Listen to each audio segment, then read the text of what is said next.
Hey everyone, this is Jamila from J.Flhair, and I wanted to have a quick little hack, I should say, beauty hack for my professional stylists out there, as well as some of our clients and consumers of professional brands. And I want to talk about the flat iron. You know, we all have used the flat iron before, whether it is to curl or straighten the hair, but heat damage on hair is like the worst kind of damage you can get, and most of the time you receive a lot of heat damage if you are putting the flat irons you have on too high of a heat. And the reason why people use high heat is so that they get the results they're looking for. Well, we're professionals. We mostly use titanium irons. The reason why we use titanium irons is because it allows us to get a true temperature setting on the plate and on the hair. We have protected the hair, whether it's from the shampoos and conditioners or topical products that can absorb some of that heat without damaging the hair shaft. But at any case, continual use of iron can still break down the hair cuticle, tear it down, and expose the cortex, which will allow a lot of damage to happen. So the biggest problem, the reason why people use high heat settings on their flat irons, is because they're dirty. I mean, bottom line, you get a truest read on a clean iron. Most people don't know how to really clean their irons properly. Some scrape them with like a razor blade or some type of maybe bobby pin, some metal item, some metal object to scrape the residue off. And what happens is, I'm going to show you a flat iron that has been used, so that hasn't been cleaned yet. I don't know if you can see that, but you see the residue on the iron and you see the residue on the sides. All of that is product. It's built up product from being used. And I'm a professional, so when I use my irons, I don't have time to clean them after every customer. So I usually have to clean my irons, if not at night, once a week, depending on how much buildup that it has. But I want you to want to show you the other side of my iron has been cleaned. And I want to show you the difference real quick. So you see how shiny that area is? There is no real residue on the plate.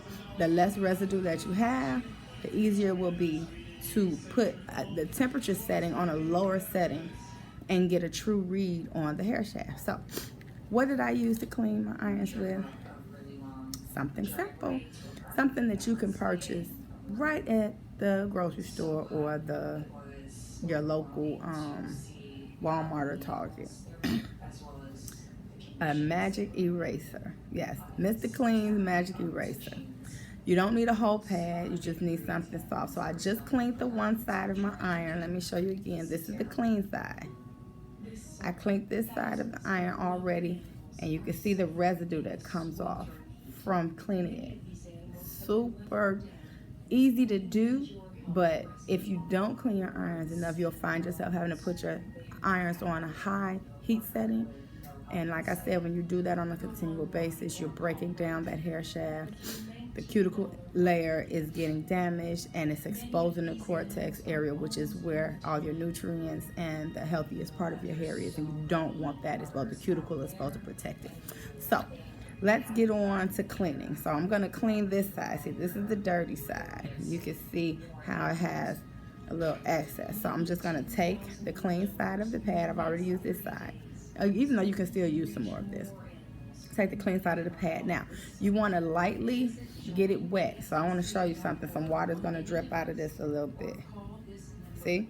Just a little bit. You don't want it to be extremely wet because this is an electrical iron. You do not want to give it water damage. You just need the pad to be a little moist so that it can move around. So now I'm going to start to clean this side of the iron. This is the dirty side. So you're just going to take it like this and then apply some pressure. That's all you want to do, is apply the pressure. And it's good to have a towel next to you, like I have right here, just to wipe off the excess, especially with the water. And then you just go on. Now you see a little bit of dirt has got on the pad. Keep on moving. Keep on moving. You want to work the sides. You just want to add that pressure and move very quickly. The easier it is to move the pad, the better. If you find that as you're cleaning, it's still getting caught up, it's just because it has some more caked up, build up on the plate. See, got more dirt coming off. Make sure you get both sides. And you just want to take your time and do this at least once a week for my professionals out there. For my non-professionals, if you have a titanium or ceramic plate, you can do this as well. And you want to make sure that you do this at least minimum once a month. And I say that because you should not be using that much of your flat iron just for yourself. If you're not using the flat iron on another person, you shouldn't have to clean your flat iron plate but once a month. And when you do that, you can now put your irons on a lower temperature setting, which allows you to not use as much high heat on your hair, okay? So like I said, you're just gonna take the time.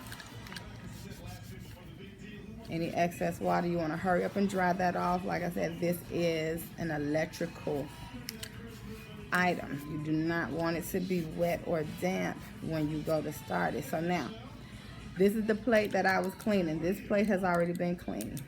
So I'm gonna turn it around, so bam, you can see it. See? See that reflection on my finger? That iron is completely clean, all from the magic eraser. All right? So I hope this little tip helped you today. If you need to get more tips, I'll be posting them on my YouTube channel, J.Flhair. That's J.F.L.H.A.I.R. Come on by, check us out. But anyway, hopefully this will bring you a little bit more at ease, but put you more at ease about how you should maintain and keep your flat irons. Have a good day.